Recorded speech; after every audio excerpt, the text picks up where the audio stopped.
So guys আসসালামু আলাইকুম, কেমন আছেন আপনারা? আশা করছি ভালোই আছেন। তো দেখতে পাচ্ছেন আমাদের সামনে একটা সার তো এই যেটা মানে মকই চাষ করেছি, তো এখানে খেয়ে নিচ্ছিল, ঠিক আছে। তো আমরা এখন সারটাকে তাড়িয়ে দিচ্ছি। এখানে জমি আশেপাশে কেউ নেই, জমির মালিক টালিক কিছু।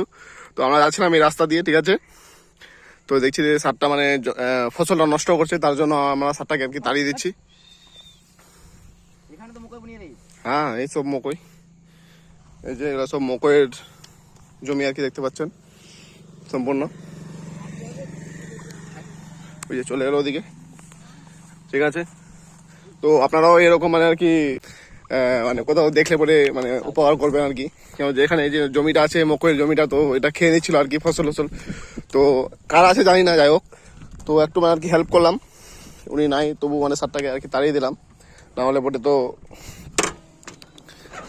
ফসল খেয়ে সব নষ্ট করে দিত। তো আপনারাও কোথাও এরকম দেখতে পেলে পরে অবশ্যই সাহায্য করবেন, ঠিক আছে। আমরা এখন যাচ্ছি আমাদের নিজের কাজের উদ্দেশ্যে। এই যে দেখতে পাচ্ছেন সকাল সকালে। সো গাইস, এই ভিডিওটা একটু বেশি বেশি করে শেয়ার করবেন সবাই, কারণ এটা হচ্ছে একটা শিক্ষামূলক ভিডিও। আর মানে সবাই ভালো থাকবেন, সুস্থ থাকবেন, দেখা হবে পরবর্তী কোনো ভিডিওতে। এবং সবাইকে আসসালামু আলাইকুম।